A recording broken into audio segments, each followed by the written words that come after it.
Hello and welcome to Off the Shelf Reviews.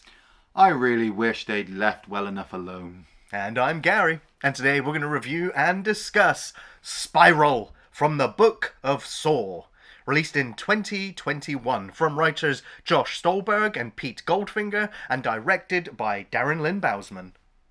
Ian, why don't you give us the synopsis? Well, a new killer has emerged in the metropolitan city, which is being policed by Chris Rock and his department.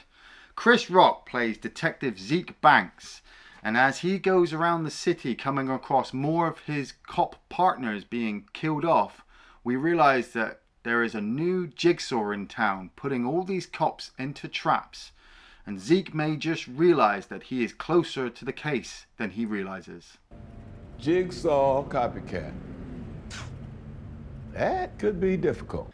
So the previous writers from Jigsaw were going ahead at some point with the 9th Saw installment. Okay, yeah. But somewhere along the line, they got a phone call from a producer going, "Hey, Chris Rock was on the phone. He wants to pitch an idea for a new Saw movie. So we've given him your number, so expect a call from Chris Rock." Chris Rock called up the writers and was like, "Hey guys, I really like the Saw movies. I got this idea about a police officer who wakes up and he's handcuffed to a pipe and he's got a saw, and what does he do?" And they were like, well, it kind of sounds like the first one, Chris. But yeah, we'll work with you and we'll see what we can come up with. And the studio was like, "Chris Rock he likes Saw. Let's give him a writer's credit so he can come in and actually ghost write the entire script to punch it up or improvise and make Chris Rockisms." You got a problem with that? You know what? Also, let's make him the producer of the movie as well, because then he can actually, he has some power over his decisions he makes. You know what? Let's also make him the star of the movie as well. Yeah. So then we can, we've got a celebrity. We've got Chris Rock. You know what? And then we can get Samuel Jackson, and we can get lots of other famous faces. And by the way, Darren Lynn Bousman, you're not making a Saw movie. You're making a Spiral movie, but you can't have Jigsaw. You can't have Billy. You can have the Spiral, and you can have the music. Go. Jigsaw? Wait, I thought the Jigsaw killer was dead. Yeah, but if it's another copycat... It's gonna be a shit show. And what we're left with is a film that wants to be Saw, but can't be. It tries to be, and fails at it. Yeah. And it just becomes like a weird experiment. Now, the problems for this director, of course, he directed some previous Saw movies. Yeah, so yeah. He had some sway with the rest of the crew making it. But apparently, Samuel Jackson was just like, nah. Darren Lynn Bousman came over and gave him some direction. Samuel Jackson just went, nah. Yeah, I think I'll do it my way. You can kind of tell that from his performance in this movie. Yeah, he's just like, I don't know who you are.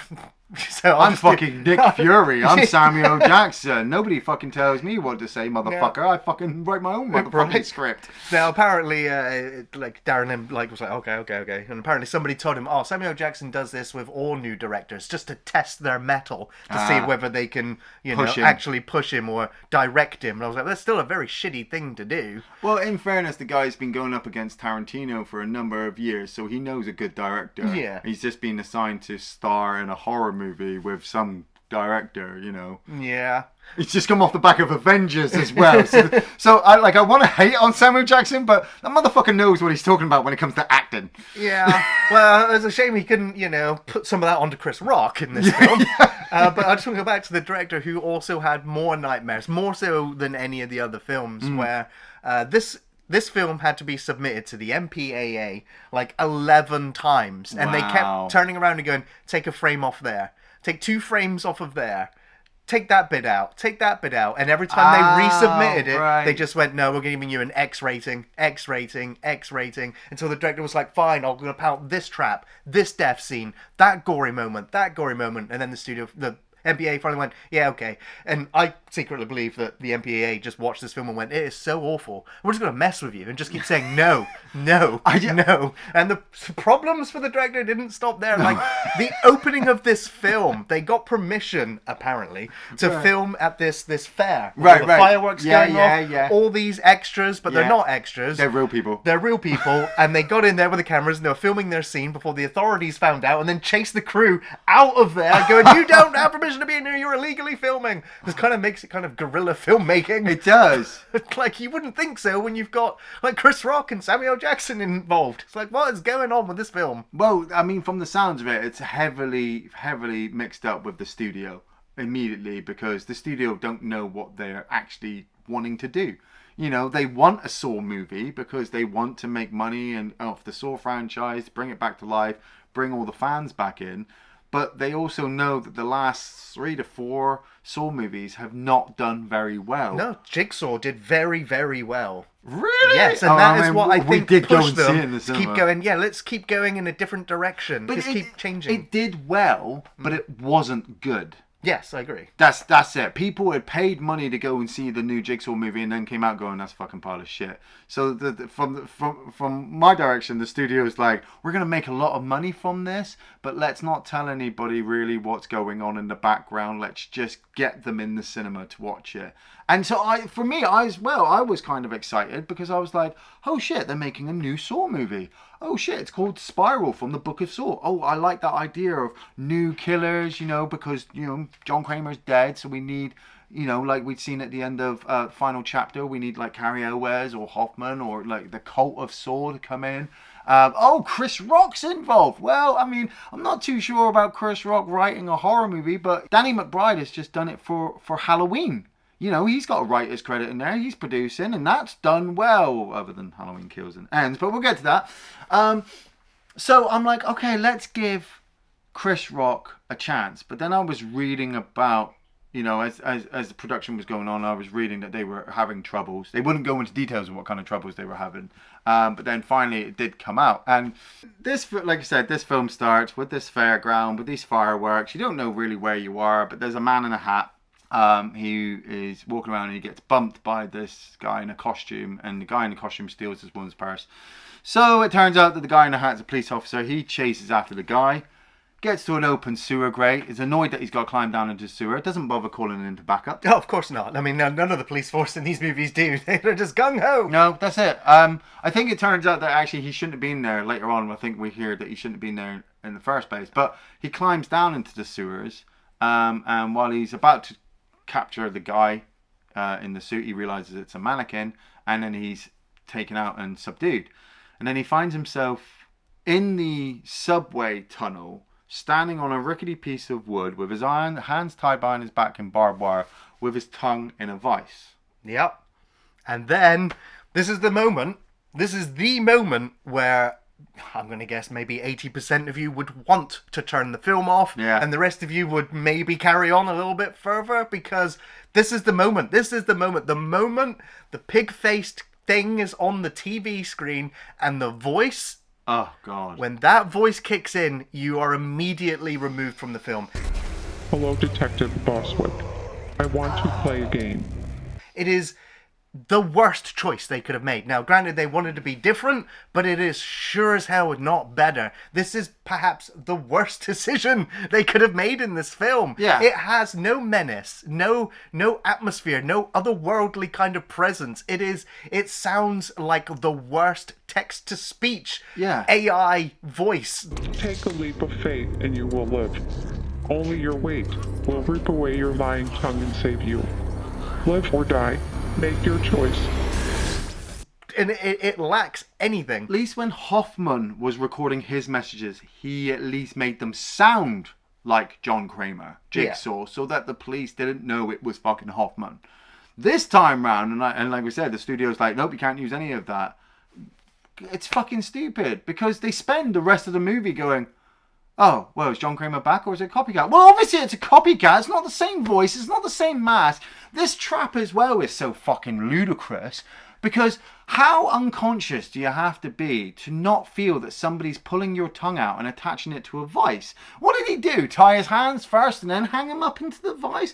Or hang him up into the vice first and then tie his hands? Because there's no real plausible way how you could allow this man to, unless you balanced him on the wooden plank first, stuck his tongue in while he was there, then tied his... It's implausible! And I've just spent fucking hours watching 8 movies trying to work out how these fucking traps are built, and they didn't make any sense. Now I'm on this one, I'm like, this is just fucking...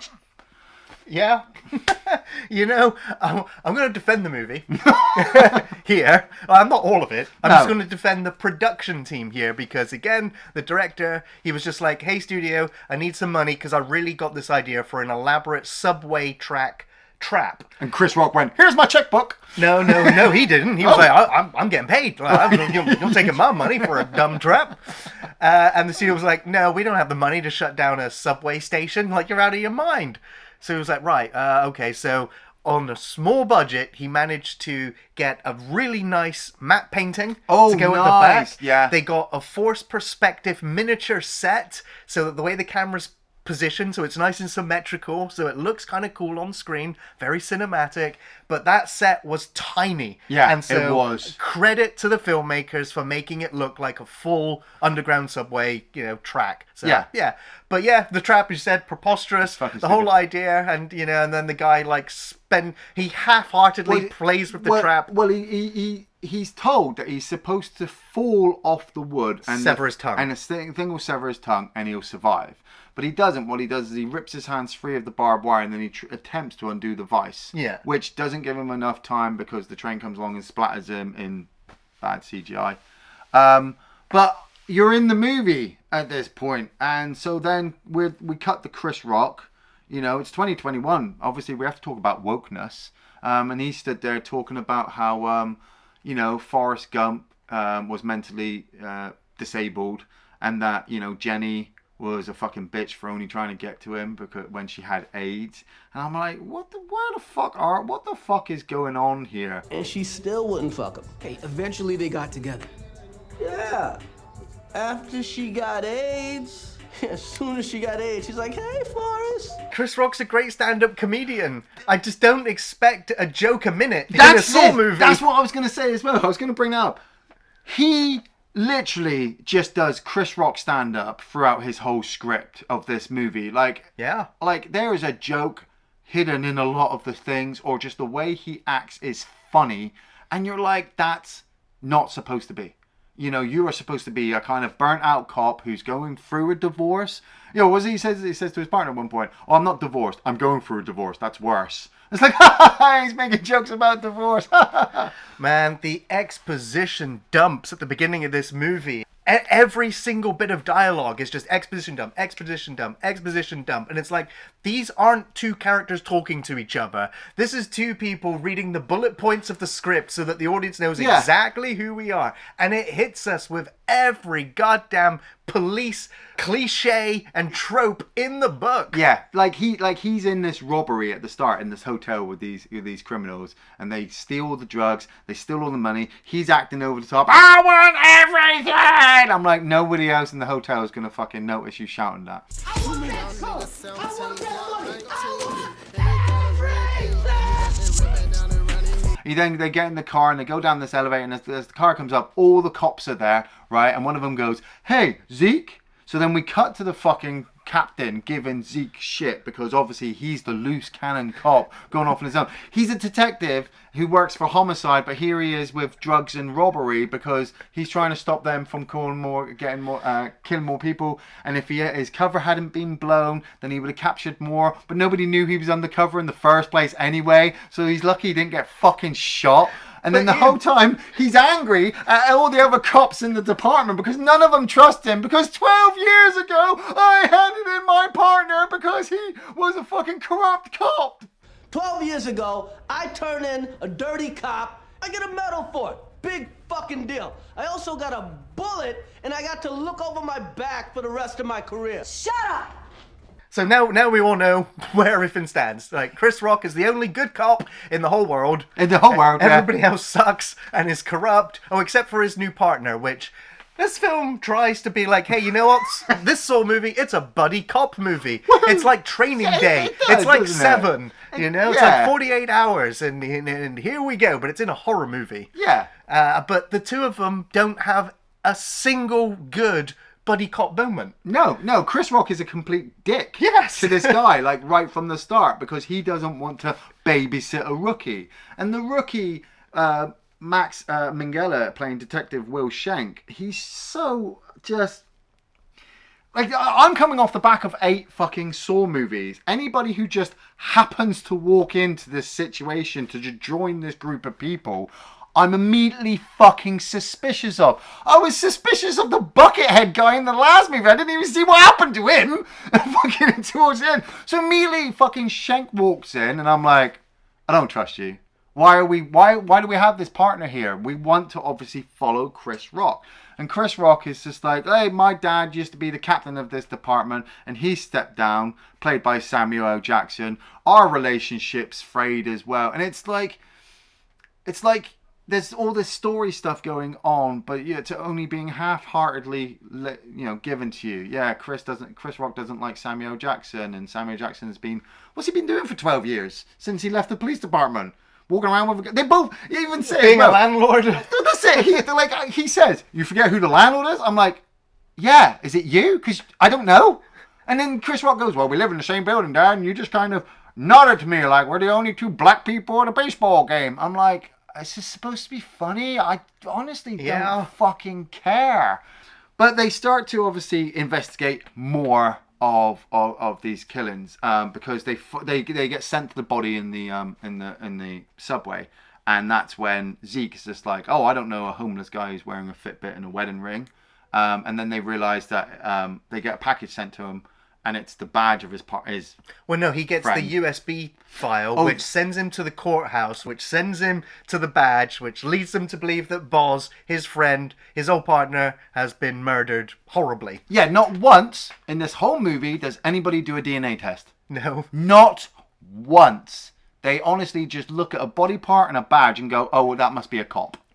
I was watching this film for the second. I've only watched this film twice. I watched it the first time, I hated it, and then I watched it now, which is the second time. And the whole time I'm like, man, this movie would be so much better if you just allowed us to focus on the cops. Like number 2, when Donnie Wahlberg was investigating his stuff with Jigsaw, that was really good. The stuff in the house, we really didn't give 2 fucking shits about, but we wanted to know how the police force worked in this city, because a lot of the time they were really fucking stupid.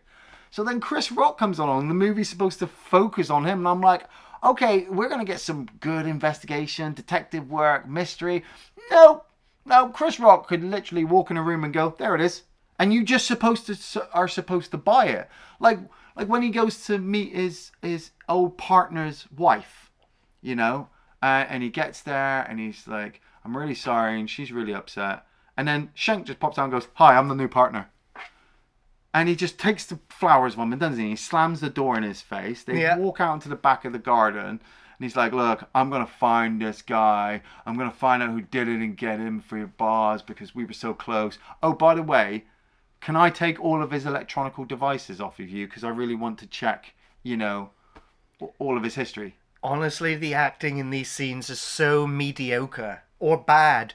You'll find your attention waning throughout some of these long, laborious, pointless scenes of nothing. Yeah. Like, we don't even have kind of interesting scene transitions. No fancy edits. Nope. Just laborious, unfunny dialogue. And literally you will zone out of the story because it's wafer thin anyway. The film already hit you with all of the exposition you needed, so now you're just kind of like dozing, waiting for the screams to start again. Yeah. Like Marisol Nichols plays Captain Garza, and she stands in front of the entire detective department and she goes, right, okay guys, we're investigating this Boz's death. It might be a Jigsaw copycat killer. And so Chris Rock pulls her to the side and is just like, I want to be in charge of this case. There's like a relationship thing going on between him and the captain. Like they might have had a sexual relationship in the past, but the movie doesn't bother bringing any of that up because there's some real tension between them. Like they're really close. Maybe it's their relationship with his dad. Like they've known each other for ages. She's way too good looking. Like I'm looking at this woman like, man, you are really, really good looking. For a police captain. Well, she's very young for the position, but... Yeah. Anyway, she then turns to the rest of the police department and she says, right, okay, guys, everybody, Zeke's now in charge. And they're all like, ooh. And she's like, look, I know that none of you like him and, we don't really trust him because he technically is a rat. And that thing as well, I'm like, so you're all pissed off at Zeke for getting one of your brothers fired because he was a corrupt cop. And also, how long ago did that happen? From what he says, 12 years. That's a long time to hold a grudge. Yeah! And this has still not been resolved in this precinct. They're all the still police same. None of them. I'd be more pissed off that Zeke managed to get into the detective department that his daddy was the boss of. How did that work? Nobody bothered about that? No, obviously Zeke just walked in and Samuel Jackson went, come on, son, we'll work together, father and son. Oh, man. It was...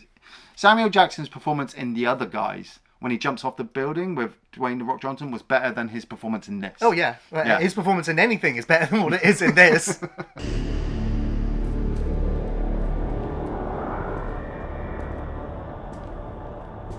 You want to play games, motherfucker? All right. And so, a couple of the cops, I think it's Finch and Krause. I mean, I found it really hard to keep track of whose names were what. They are sent to find out about this tweaker who was supposedly the guy who obviously lured Boswick down into the basement. And that's where Finch is captured and put into, well, like all the traps used to have like really cool names. You know, like the Rack or the Reverse Bear Trap, you know. This one I had to name myself, and I named it the Water Trap because that's all because it's got water in it. Yeah, the electrical bathtub. The electrical bathtub trap. The finger breaker. Yeah. And he's caught up in this trap. And he sees the message again. And yeah, like you said, when that fucking voice, hello, detective. Oh God, make it stop. I want to play a game with you. You know, for fuck's sake, film, just you know, at least I would rather have just read a note instead of just hear this voice. Hello, Detective Finch. I want to play a game. And he talks about obviously how the cop has got a loose trigger finger because he's got evidence that he shot a man in a car for giving him the finger. Like, where did he get that video footage from? Well, police dash cam, I guess. Well, I mean, we tend to know that... That would be on police servers. Well, yeah, well, like... We tend to know that the police, you know, there's usually somebody involved with the game. Yeah, so... that's it as well. I'm literally just coming off the back of 8 Saw movies. I can spot loose threads a mile away. Nothing in this film hides anything. You know, it's just so blatantly obvious. And it cuts to Zeke and Shank kind of the next day, and they get delivered the fingers. Yeah. And that's when they go back and they find Finch's body in the bathtub, and we get to see the flashes of him trying his best to... He had to bite down on this thing to pull his fingers off before the water level rised and hit the electrical wires. Yeah. But just as he was biting down and getting his fingers ripped off, the water level rose and electrocuted him anyway. So he was too slow because he took too many breaks getting his fingers ripped off. So he dies. And so it's all jumping. Like, I know the last movie had bad flashbacks and bad time jumping. This one's got worse because they don't even attempt to really try to hide that it's not... Like, they try to do a flashback, but they don't try to hide that nobody is de-aged. So, like, there's that bit, isn't it, where we see his partner kill a guy. Yeah. Oh, you saw this cop throw a guy off a roof? Yeah. Bang. You're dead. You shot him for that? Well, because he's trying to protect his other police friends. By making more bodies? Yeah, but he came at me with a gun, Ian. Oh, right, yeah. But then what was it? Fucking Zeke, he gets involved in a shootout, which is like his fucking Naked Gun, isn't it? He's on the radio. He's like, I need backup now, I need backup. And he moves along this wall while the other guy's coming across the other wall. And you're like, what the fuck? But Finch is, because it's a flashback, Finch is sat with his radio talking to O'Brien, you know, like, oh, we all just ignore him. And then fucking Zeke is almost killed, which pisses off the captain, which makes him injure Finch. But we see Zeke and his dad in a flashback talking to Grazia before she's the captain, and all they've done is turned his cap backwards. Yeah, I know. It takes 20 years off, man. Or 12. Or 12, yeah. Whatever the script needs it to be. Whatever the script is, we'll just turn the... Oh, man, at this point in the film, I was like the other detective that was working with him, who's just like, I'm out. I got shit to do. I got shit to do. I'm out. and he leaves the movie and never comes back. It's like, oh man, Yeah. he had the right idea. Like, is that the bit where he takes fucking Zeke's phone? Because I don't. It's near around that time. Yeah, I don't ever think I actually. Oh yeah, because he takes Zeke's phone because he uses it, and then he says, "Oh yeah, I'm heading home." And then the very next day, they get another package sent to them, which they open up, and it's this piece of skin with Charlie written on it. Now, we'd seen certain things as Zeke and Shank were driving around. Shank's dropping hints that obviously he's got a missus and he's got a kid called Charlie, and you see the tattoo on his arm, and then he calls him from his home. He calls Zeke. And Zeke's just like, oh, well, you know, it sounds like you got the problem with the baby. And Shank's like, oh, no, it's all right. I'm just looking into more information about the case and stuff. And then literally just fucking disappears. And so Zeke is now running around losing his mind because he can't find his dad. He can't stop these killings. He can't find his partner. Like, leave. Just quit. just quit your job and go because He can. He's the only good cop, man. Well, yeah, but if he's got any fucking sense, then he knows how this is going to play out. Because honestly, Hoffman, fucking Dr. Gordon, Tobin Bell, they have gone through a police department like fucking 8 movies ago.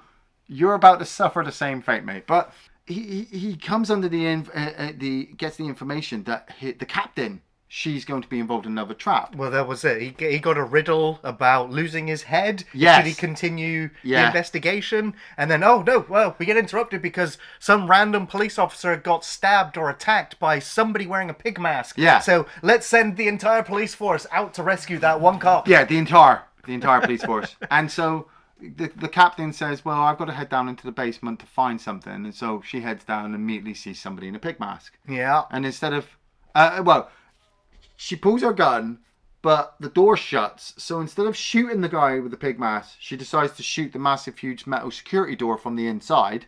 Did you notice the writing on the door? It kept catching my eye. It's Jules and Vincent.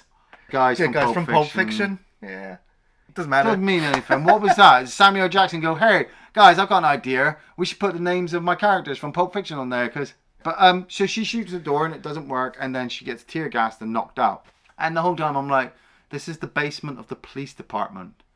How the fuck did this motherfucker get in here unless he's got police access? Right. Well, they also find out later on that the cop that got arrested and did jail time, his badge number and access information is still in the system. Yeah! So it's like he could just...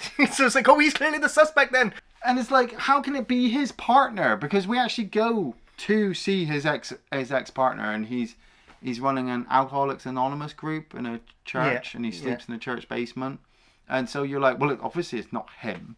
You know, there's no way that can be even used as a kind of connection. And they even say at this point, or at least I made the note, that John Kramer never specifically just targeted a whole police department.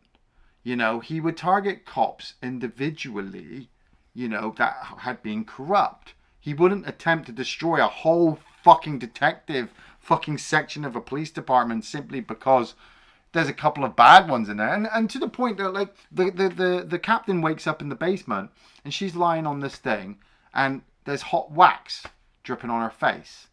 And so the terrible Jigsaw voice again says, like, you need to sever your connection, because she had allowed all of this corruption to go on. That was the justification. You need to sever your connection to this stuff by severing your spine, which will stop the hot wax from dropping on your face. So you can either suffocate and die, or paralyze yourself and then probably also die. Yeah, like, how was she ever going to get out of there? She wasn't. These traps were not designed to rehabilitate. These traps are not designed to give you a new appreciation of life. These traps are designed to punish and kill you barbarically. And she struggles. You know, she cuts her neck multiple times, but there's no way she's going to paralyze herself. Yeah. And we see her struggle, and then when they finally get the safe door open, well, she's dead already. Yeah, I mean, Zeke figures all this out. He races back. He realizes that the phones aren't working and all the police are gone, and realizes she's not in her office, and finds out that she went down to the basement. And as they get down to the basement and open the door, that's it. She's got this whole wax on her face. He seemed very emotional, a little bit upset. I mean, Chris Rock was attempting to act. Attempting. Attempting. But then he goes and to go and look at the CCTV footage, and it's like, well, somebody's hacked the system and removed a chunk of time, so we can't see who put what in where. Oh, it must have been either Samuel Jackson, because his stuff is still in his access is still in there, or it's your ex-partner from 12 years ago, because his access is still in there. And it's like, okay, well, let's go to the church and we'll find the fucking ex-partner. And so he heads over there. And he gets taken out by another, the pig mask dude. Yeah. And he wakes up. Oh my god, it's like his pitch where he's handcuffed to a pipe, and oh my god, there's the saw. Oh my god, it won't cut through the chains. No. Whatever will he do? We're gonna have to watch him cut off his hand. Oh, but wait, this movie thinks it's clever and much smarter than the original movie, because he goes, oh look, there's a hairpin. One hairpin. I'm like, that was put there. Well, of course it was. Because the killer wants Ezekiel to get out of this trap so that he can face the person that he put to prison all those years ago. That's Who's been set up in front of this giant glass mulcher, which is going to projectile fire them into this room, and he's chained up in the middle of it. And so Ezekiel has to figure out the riddle to find the key that's in the bin, because it's been thrown out, and unlock it. But he takes so long getting to him. He also just keeps hiding around the corner as this glass just shreds this guy like a kebab. Well, I mean, he's told that in the message, isn't he? You can either leave him to face his fate, or you can attempt to save him and damage yourself. And so he does. I'm like, this guy's done his time. He went to jail. He knew he was wrong. He doesn't need to be punished. He's done his time. And that's the thing. So whoever is actually in charge of these games is just a fucking psycho. Or it's personal. Or both. A psychotic fucking personal fucking vendetta. And so when Zeke realizes that his buddy's died, he literally just walks out a door into a huge room and finds Shank there. And it turns out that his new partner was the Jigsaw killer. Surprise. And that he is the son of the guy who was shot by Zeke's old partner. And he's been living with the memory of Zeke shushing him. So the cop doesn't know that Zeke actually took his partner in, and sent him to jail. Like, how would he ever know that information? The last memory he's got is Chris Rock going, shh. Well, I guess, criminal records, court hearings, it's public information. Right, but like you said, the guy served his time, so then why fucking put him in the trap other than just to murder him? Yeah, that's it, just to murder him. Just to murder, and revenge. And the fact as well that he's done all this not just to get revenge for his dad's murder and take care of all the corrupt cops, but also to make Zeke feel the same pain that he felt. Because it turns out that he blatantly borrowed Zeke's phone, sent a message to Samuel Jackson to meet him at a place, then deleted said message out of the phone. So blocked the number. Blocked the number as well, which I'm like, nobody ever checks their phones. Like, Zeke just kept picking up, Dad, I'm trying, because we kept seeing him, Dad, I'm trying to call you. And, the phone wouldn't say, this number is unacceptable. I got an issue as well to bring up with the fact that the whole misdirection is that we never saw William Shank die in his trap. No. We saw the skinned body, and we have the skinned remains turning up in the box. So I'm like, and he explains like, oh, actually, I tattooed that guy before either before or after he killed him, and then took the skin and put it in there. And I was like, do you know how long tattoos take to heal? And you certainly wouldn't have been able to tattoo a dead body, because that doesn't work quite right. So I'm like, and this happened the very next day. I was like, what? Like, I don't buy it for 1 second. No fucking way do I fucking buy it. It's such bullshit, because that's the thing. Shank's just like, oh yeah, I don't have a kid. I don't have a wife. This is my life. This is my whole life since I saw my dad die was to join the police force and take you all down. You especially. Well, no, you especially. Dad. I want you as my partner because. Oh yeah. Because you're the only good cop here, and I'm the only good cop here. So see things the spiral way, and let's clean up every police force in wherever we are. And Chris Rock's like, you know what? Yeah, okay then. I'll buy it. I'll go with you. But he's like, well, I don't trust you just yet. So I'm going to fire off some rounds. I'm going to call the police and tell the SWAT team to get here and come with me because I've got a test to make sure you're actually on my page. Oh, and that Here's gun, your dad. Yeah, that gun's got one bullet left in it because your dad fired one, I fired a bunch. And so you got a choice. You can either shoot me or you can shoot that sign and save your dad. Because he's bleeding to death right now and, well, he might not make it. So after some back and forth and a little bit more back and forth, he shoots the bullseye, his dad drops down, and his dad's like, no, go and get him, go and get him. And the SWAT team are making their way through the building.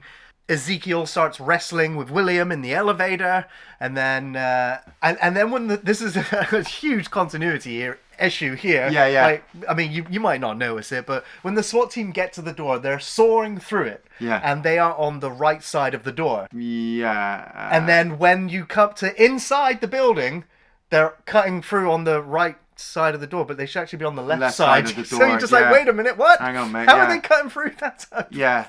So they're cutting through the door, and Samuel Jackson looks at the door and sees another wire, and he's just like, don't cut through the door. And they do. And as they do, it pulls the wire, which pulls him up like this puppet. And we'd seen the puppet before in the movie. It's no Billy puppet. It's Mr. Snuggles. It's a shitty, crappy, piggy fucking... in a police uniform. With, so he's with a gun. saying something about the police. Oh, yeah. As if we didn't already get it from this movie. Yeah, we didn't that they get hate it. the police. They get it. And Samuel Jackson gets pulled up on the strings because he's a puppet and the Jigsaw's the puppeteer. And then it makes this thing come out that looks like a shotgun, like he's armed. And so all the police force, because obviously the police are aggressive, I don't know, is it a message about America? Oh, yeah, it is. It's not very subtle about it either. Because they literally just all line up as a firing squad and they just shoot the fuck out of Samuel Jackson, which in William's eyes is justification because now Zeke gets to see his own dad get shot, and as William escapes in the elevator while all the cops are distracted, he goes shh, just like Zeke did, and Zeke's left screaming, and it's the end of the movie. What? Like, did he get away? Like, the whole SWAT team were right there. He just went down an elevator. Honestly, I really wanted the next movie to be him, Logan, Hoffman, and fucking Dr. Lawrence. Yeah, all sat around a table. All sat around a table with fucking new people in a game. And trying to figure out how they all got... all of them just have messed up John Kramer's teachings in ways. They've all got it wrong. Oh man, like I was so relieved when this film ended. So like usually I'll sit through the credits, but the moment this film ended, it was off. Yeah. My God, it was painful to get through. So Ian, if you could, your favourite scenes? I honestly don't have any. I honestly tried. Because this, like I said, this is the second time I was watching this, so I was really taking my time to analyze it, to not be distracted by my hate, not be distracted by my phone, you know, to actually pay attention to the movie. And I'd say, like, it's too easy to say that the favorite bits would be the traps again, but then again, that's a given. It's a Saw, or not a Saw movie. I don't know. It's a movie with traps in, so the traps are supposed to be good. But they're not really. They're ludicrous and over the top, and they make no sense. Of you know, like we said, the message that Jigsaw is supposed to give you is that you appreciate your life and you learn from mistakes. The cops in this, none of them have a chance, and the chances that they do have, they fuck up anyway and they kill themselves anyway. And it's so ridiculous that by the end of the movie, I just didn't care. I don't care about this movie. No. Well, unfortunately, there are, for good or bad, there's some memorable parts to this film. And the first being the awful, awful pig person videotapes and the horrendous voice. Like, you're going to remember it because it's so bad. Yeah. So bad. So bad. But if you don't act quickly, all that awaits you is this watery tomb. Live or die. Make your choice. Now, considering it's the exact same makeup artists and, you know, those that have done all of the gory mess throughout the entire franchise, same people responsible here, and they do a stellar job. All of the gore, all of the corpses and the mess is fantastic. And I think for me, the splatter remains in the subway might be the best in the franchise. Like, for the gore, the realism, the way it's lit. It's like, again, considering the sets and the limitations, I think they did a really good job there. So kudos again to the makeup department. The hot wax trap, I think, was kind of cool. Maybe the film's highlight trap. Again, I appreciate its simplicity. But at the same time, it's still absolutely baffling why is there a giant wax machine down in the cold storage? Was it brought in just for this trap? How long's it been there?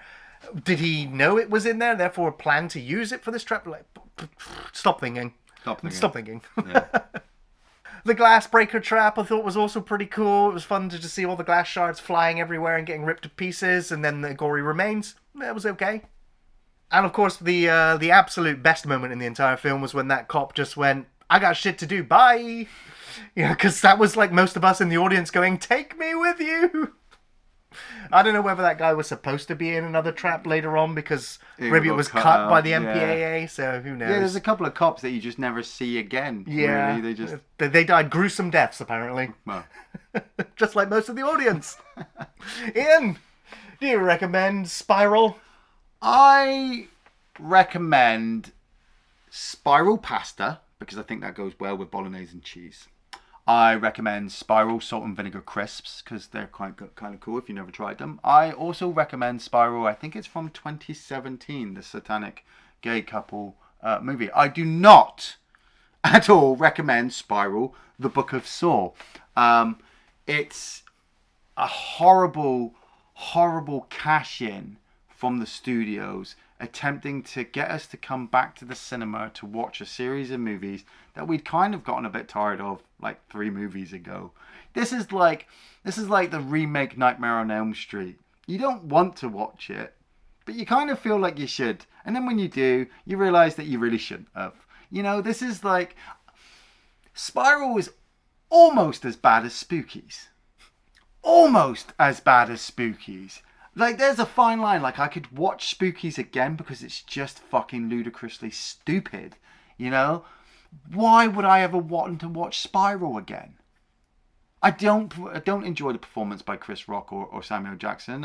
Samuel Jackson I fucking love, but he's just on his own course in this movie, and it just doesn't work because you can tell the director is trying to do something and he's just doing his own thing. Chris Rock, again, he's doing his own thing. He's making far too many jokes. And then when he tries to make you feel for him when things happen, you don't care because you've got nothing to relate to him to. Any of the other side actors, they were really overshadowed by Chris Rock and Samuel Jackson. So it's really a shame on them. And like Gary said, the people in the background who did the special effects for the gore and stuff, who did try to make these traps, who at least attempted to make a Saw movie when they were blatantly told not to make a Saw movie, they are the heart and soul behind all this. So if you like that in films and you don't care about the performances, then go and watch Spiral for that, and you might make some notes and go, I can make a better movie than this. Otherwise, no, just don't watch it. Yeah, also no. I cannot recommend Spiral from the Book of Saw. This was astonishingly awful, and I can't recommend it to anyone. Chris Rock was truly awful. So distractingly bad. He was one note, then he was over the top, then he was shouting and joking and loud and sometimes looking absolutely drugged. Me? No! Fuck you! This is my family, man. You gotta let me take lead. At times, this just felt like a vanity project, as Chris really wanted to make a Saw film where he was the only good cop in a fully corrupt system. The story here is not worth paying attention to, just so long as you know all cops are bad, and you can tune back in when the death traps are back on screen. The film has some good cinematography, but it reverts back to the old formula of ugly filters, super lit greens and reds. It's horrible. It's cheap looking, and the editing here feels lazy, like it's on a timer. Nothing special. The music was standard fare this time, until the classic theme kicks in, but it felt stolen, like it didn't belong here, as the film doesn't have the iconic Saw imagery. No Jigsaw, no Billy, no familiar faces, no Tobin Bell, no Saw. The horrendous voice that they chose for this, the moment it begins, you know it's going to be painful to sit through. It was painful. I never wanted to watch this again. I can't recommend it. It might have a cool moment here and there, but for all its parts, I'm glad it's not called Saw, and hopefully can be kind of dropped out of the franchise as a really bad experiment at making a Saw film without being a Saw film.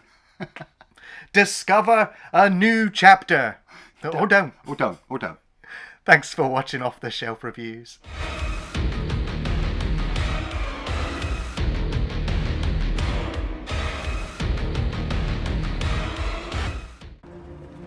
I got shit to do. I'm out.